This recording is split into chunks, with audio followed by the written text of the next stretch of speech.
aus der Reihe meines Burgenlexikons. Burgenlexikon von A bis Z. Was Sie schon immer über Burgen wissen wollten oder auch nicht. Von und mit Matthias Helzel alias der Burgenmeister. R wie Ringmauer. Die Ringmauer. Eine Mauer mit Ringen? Ist das eine Ringmauer? Natürlich nicht. Sie ist der steinerne Gürtel fast jeder mittelalterlichen Burg. Ab dem 11. Jahrhundert prägt sie die Bauweise, im 12. und 13. Jahrhundert wird sie Standard. Und daraus entwickeln sich Schildmauer und Zwingermauer als raffinierte Weiterentwicklungen der Wehrarchitektur. Also die Ringmauer, der Gürtel um die Kernburg. Die Ringmauer als Wehrgrenze. Die Ringmauer ist also die innere, umlaufende Befestigungsmauer einer Burg. Sie legt sich wie ein steinerner Gürtel um die Kernburg, schützt den Hof und die Gebäude im Inneren vor Angriffen und markiert damit die eigentliche Wehrgrenze. Typisch ist ihre Ausstattung mit Wehrgängen, Türmen oder Zinnen, so dass Verteidiger erhöht stehen konnten. Für Feinde war die Ringmauer immer ein großes Hindernis. Hier sehen wir eine typische Ringmauer, die sich schützend um die Kernburg legt. Die ersten Burgen mit Ringmauern entstanden bereits im 11. Jahrhundert, parallel zu den frühen Steinburgen.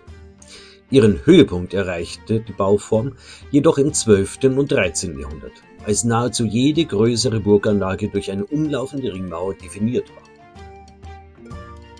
Nochmal ein Beispiel einer Ringmauer, diesmal von der Außenansicht, oben die Zinnen für den Wehrgang und nochmal ein zweiter Wehrgang. Unterschied zu Schildmauer und Zwingermauer. Die Ringmauer umschließt die gesamte Kernburg. Die Schildmauer dagegen ist eine besonders starke und massive Mauer, meist nur auf der Hauptangriffsseite. Sie kommt ab dem späten 12. Jahrhundert verstärkt auf, vor allem bei Burgen in Hang- oder Spornlage. Hier eine typische Schildmauerburg, die Schönburg in Oberwesel am Rhein. Die Zwingermauer schließlich ist ein zusätzlicher Mauerring, der einen engen Korridor zwischen Hauptmauer und Vorburg bildet. Eine regelrechte Todeszone für Angreifer. Solche Zwingeranlagen lassen sich ab dem 13. Jahrhundert nachweisen, vor allem als Reaktion auf die Verbesserung der Belagerungstechnik und die wachsende Bedeutung von Belagerungsmaschinen. Hier am Beispiel der Giechburg in Franken, die Kernburg mit Bergfried, ruinösen Palastgebäude und weiteren Nebengebäuden und dann um die Kernburg herum die Zwingermauer mit verschiedenen Mauertüren. Beispiele von Ringmauerburgen. Schauen wir uns ein paar genauer an. Die Burg Lindenfels im Odenwald. Die Burg Lindenfels wurde wahrscheinlich im 12. Jahrhundert errichtet und diente zunächst dem Pfalzgrafen bei Rhein als Schutz- und Verwaltungsburg im Odenwald.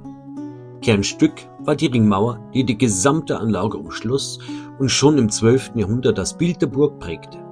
Diese mächtige Maueranlage war ein großes Hindernis für Angreifer und bildete den Wehrgürtel der Burg. Im Laufe des 13. Jahrhunderts wurde die Verteidigungsanlage erweitert. An der Angriffsseite verstärkte man die Ringmauer durch eine Schildmauer, die besonders massig ausgebaut wurde.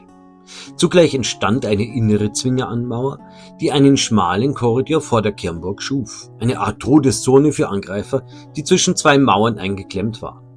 Im 14. Jahrhundert wurde schließlich auch eine äußere Zwingermauer ergänzt, die die Gesamtanlage nochmals vergrößerte und ihre zusätzliche Tiefe in der Verteidigung gab.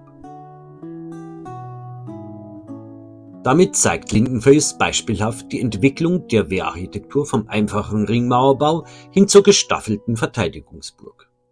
Die Burg blieb bis in die frühe Neuzeit ein wichtiger Verwaltungssitz. Im Dreißigjährigen Krieg 1618, 1648 wurde sie mehrfach besetzt und stark beschädigt. Nach Kriegsende verlor Lindenfels ihre strategische Bedeutung, verfiel zunehmend und wurde im 18. Jahrhundert weitgehend zerstört.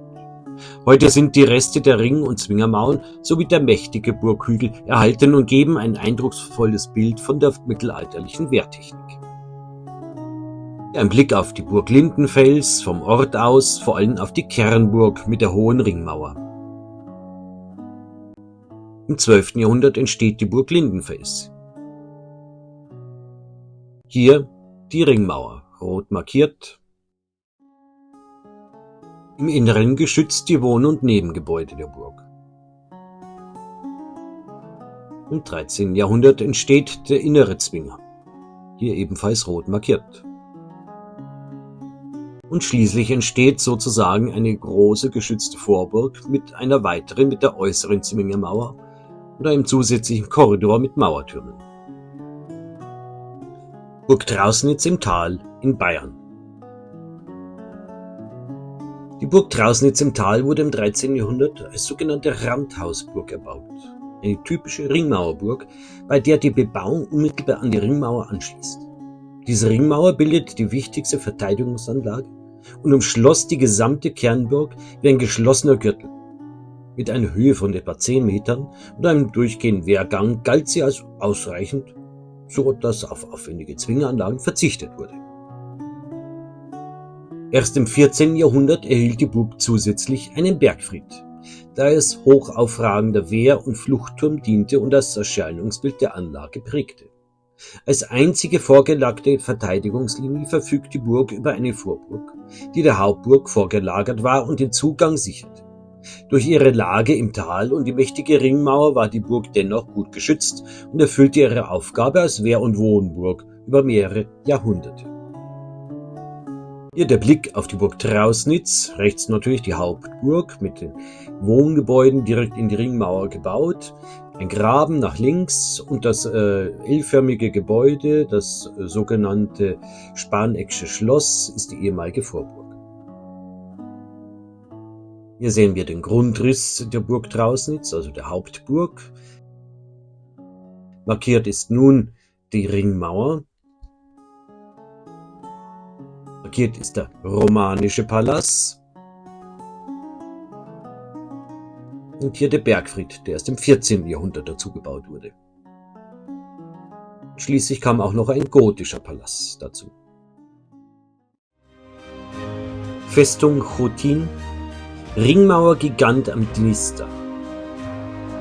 Die Festung Chotin in der heutigen Ukraine wurde im 15. Jahrhundert zu einer der mächtigsten Ringmauerburgen Osteuropas ausgebaut. Ihre bis zu 40 Meter hohen Mauern mit starken Rundtüren umschließen die Kernburg vollständig und machen sie zu einem eindrucksvollen Beispiel für eine reine Ringmauerburg ohne Zwingeranlage. Strategisch am Fluss Dnister gelegen, war Chotin jahrhundertelang Schauplatz großer Schlachten zwischen Polen, Osmanen und Russen und blieb ein Symbol wehrhafter Baukunst der Spätgotik.